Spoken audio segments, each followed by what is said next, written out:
Olá a todos, a todas, irmãos, cunhadas, sobrinhos, amigos, amigas que nos acompanham em nosso canal quando falamos de maçonaria. Em nosso último vídeo nós falamos sobre a fraternidade maçônica e, como prometemos, hoje estaremos falando sobre a importância do tempo de estudo maçônico. Antes de iniciarmos, mais uma vez eu gostaria de pedir a todos que nos acompanham que, se ainda não fizeram a sua inscrição em nosso canal, nos ajudem fazendo a inscrição, deixando like, fazendo comentários, etc. Ficaríamos muito gratos se assim agissem. Bom, a importância do estudo maçônico tem por objetivo servir de fonte de reflexão e de exercício das virtudes valorizadas pela sublime ordem.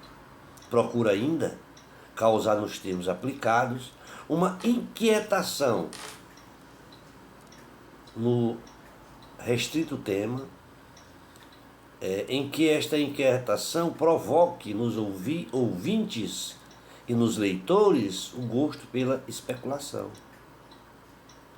Primeiramente, para se refletir sobre o tema, é necessário se falar das origens da maçonaria especulativa e o que vem a ser o termo especulativo. Vejamos, a maçonaria especulativa, também chamada de maçonaria dos aceitos, iniciou-se por volta de 1717, da Era Vulgar, e perdura até os dias atuais, até hoje.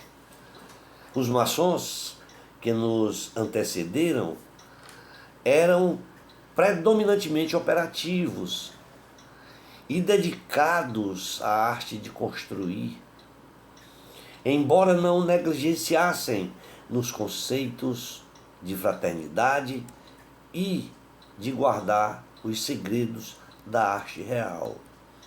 Os maçons especulativos e aceitos levam esse nome porque foram aceitos entre os maçons operativos, mesmo sem possuir a mesma profissão dos maçons ditos antigos, os quais utilizavam do simbolismo das ferramentas operativas como forma de desbastar a pedra bruta, e que eternamente todos os maçons serão, seja do ponto de vista moral, seja do ponto de vista espiritual ou até intelectual.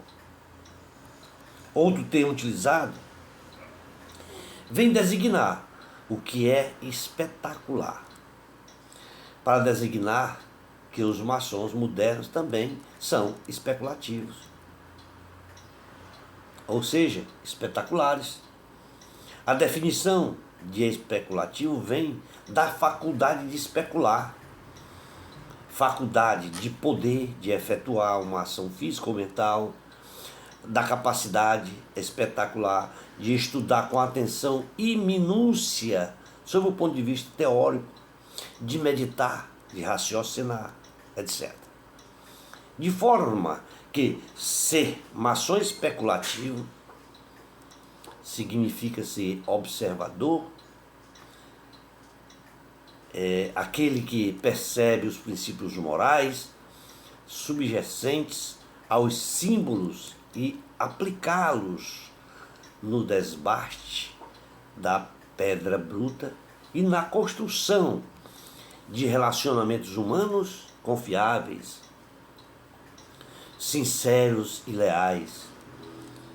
Isto é, que seja feito através do estudo e da observação, tentando aprender a melhor forma de construir uma harmoniosa e perfeita fraternidade. O maçom especulativo ultrapassa os limites de suas lojas, em aplicando de maneira correta a prática da sabedoria, da moral, e que é o que se espera por ter adquirida diuturnamente durante a sua vida maçônica. Portanto, que se espera que durante toda essa vida maçônica se adquira esses conceitos. É através do tempo de estudo que o maçom se torna espetacular, pois demonstra ter estudado e aprendido a voltar ao mundo profano para trabalhar e aplicar o que aprendeu na maçonaria. Isto porque o maçom é especulativo, não é mais um construtor material, como eram os mestres maçom operativos. O maçom hoje será, antes de tudo, um homem moralmente sadio, em busca da luz, da verdade e dedicado à construção do edifício moral próprio. É o maior símbolo, que é o painel do aprendiz, em que o maçom deve marcar a ferro e fogo na mente, que além de ser um eterno aprendiz, também tem a obrigação de estar sempre em pé e às ordens, preparando-se para apresentar o tempo de estudo, por ser este tempo de estudo o maior objetivo da loja. Como se vê, do aprendiz que apresenta o tempo de estudo é que este está lapidando a pedra bruta, com o uso do maço e do cinzel. Isto porque, enquanto o aprendiz segura o cinzel, que é o instrumento de precisão que vai desbastar a pedra bruta, bate-lhe com o maço, que é o símbolo da força, que sozinho não desbasta, apenas destrói. É através dessa alegoria que o aprendiz constrói a si mesmo, lapidando-se em busca da utopia, da utópica perfeição, cabível apenas ao grande arquiteto do universo, mas a qual deve ser perseguida dos pontos de vista da moral, do espiritual e até mesmo do intelectual. O tempo de estudo é formalmente estabelecido pelo maçom moderno, que deve ir à sua loja para especular, estudar e aprender. Que vale, portanto, uma reflexão sobre a nomenclatura, pois o que temos é tempo de estudo e não tempo de leitura. Isto porque a leitura é uma ação ou o efeito de ler, e o estudo é o trabalho ou a aplicação da inteligência, no sentido de aprender uma ciência ou uma arte. Portanto, o trabalho vem a ser o dever de se aprender através da apreciação ou análise de certa matéria ou assunto especial, a saber, adquiridos à custa destas aplicações, destas investigações e destas pesquisas acerca de um determinado assunto. O dever do maçom se coagunam com o dever de estudar, como justo e perfeito, para ser o dever de um maçom especulativo, é espetacular, e estudar, aprendendo e voltando-se para o mundo para trabalhar e aplicar o que aprendeu. A especulação deve ocorrer logo após a apresentação do trabalho, num momento muito rico, no qual os irmãos podem contribuir para o enriquecimento do trabalho, ou até mesmo propor questões para que o irmão que aplicou aquele trabalho em loja, certo? Tenha o bom senso de aceitar as críticas construtivas sobre aquele trabalho. O irmão, ao tecer comentários sobre o trabalho, ele é apresentado, ele vem enriquecer o que foi exposto, mas também serve como forma de promover o exercício da oratória, que, se bem feita, irá criar instantaneamente líderes pelo simples fato de convencer mediante os seus argumentos. Se não houver comentários quando o aprendiz apresenta um trabalho e ninguém faz comentários, leva a crer que o maço e o cinzel está sendo manuseado em perfeita harmonia. No entanto, as críticas e comentários nos impõem a uma reflexão a respeito do manuseio dessas ferramentas e nos ajudam a apurar a arte do uso dessas ferramentas, nos levando ao mundo profano com uma visão diferente daquela de quando chegamos à loja. De forma que, ao se especular a respeito do trabalho, que esta especulação seja e deva ser feita de forma quase que exaustiva. Isso porque, de fato, na prática, vai de encontro à vaidade e ao encontro da temperança. A bem da verdade é que, quando alguém apresenta um trabalho em público, o que se espera são aplausos, palavras de agradecimento pelo belo trabalho exposto, e que ninguém vai esperar o contrário. No entanto, não podemos esquecer de que muitos preferem serem arruinados pelos elogios, esquecendo que devem ser salvos pelas críticas. Para corroborar com o que citamos, nós vamos aqui falar uma frase de um grande escritor americano chamado Norman Vincent Peale. Abre aspas, diz o escritor, abre aspas: o mal de quase todos nós é que preferimos sermos arruinados pelos elogios a sermos salvos pelas críticas. Fecha aspas. Portanto, por natureza, o ser humano é vaidoso quando faz algo pelos outros, e faz não pela ação em si, mas na esperança de receber em troca e também o reconhecimento pela ação feita. Essa é uma das vaidades do ser humano.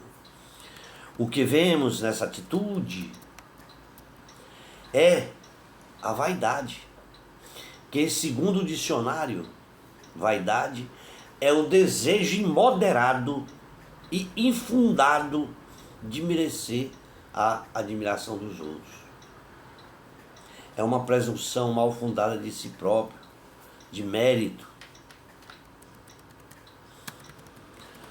Acrescenta ainda que é no momento de um debate, no tempo de estudos, que nos leva a entender o quanto é importante para ajudar a conter a vaidade e exercitar uma das 4 principais virtudes de um maçom, ou seja, a temperança, a qual, segundo o dicionário, temperança é poder ou virtude pela qual o homem pode refrear os apetites desorientados.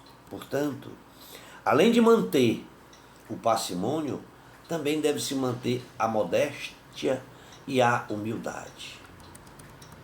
A temperança nos leva a entender de que quando nos dirigimos aos irmãos a respeito de um assunto especulado, o qual, por sua vez, mesmo que a vaidade o extingue, deve um maçom usar da temperança para aplacá-la e tratar o irmão como irmão.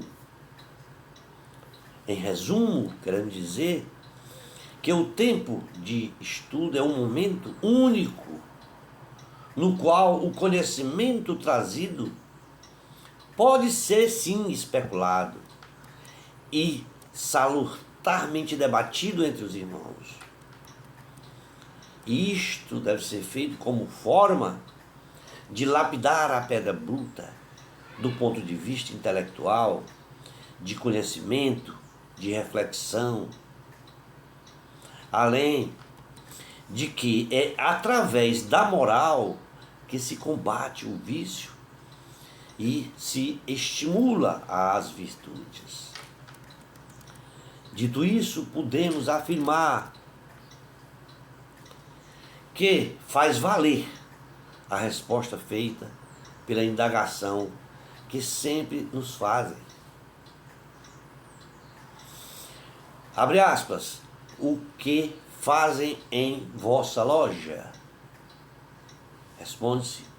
Levantam-se templos a virtudes e cavam-se masmorras aos vícios. Fecha aspas.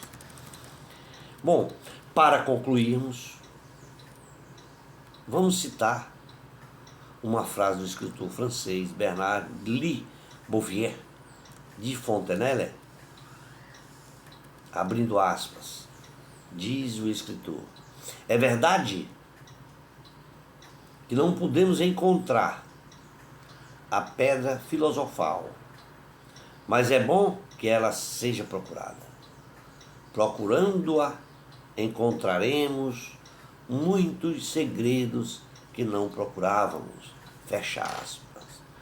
Portanto, finalizamos dizendo que a importância do tempo de estudo está voltada no objetivo maior das sessões maçônicas. Porque nas sessões maçônicas que suprime o tempo de estudo, não vai crescer nunca. Esse tempo de estudo é importantíssimo em todas as sessões, para que possamos conseguir, através da especulação, usar da temperança, da humildade e da aceitação. Este é o exercício maior que devemos fazer quando ouvimos um tempo de estudo maçônico. Já se demanda quase 18 minutos, certo? Para que não fique cansativo, vamos ficar por aqui. Esperamos ter contribuído com todos vocês ao falar sobre esse tema e da importância do tempo de estudo. Obrigado a todos. Uma feliz Semana Santa. Um forte abraço a todos e um tríplice abraço a todos os meus irmãos. E até o nosso próximo vídeo, que logo estaremos lançando. Tríplice fraternal abraço a todos.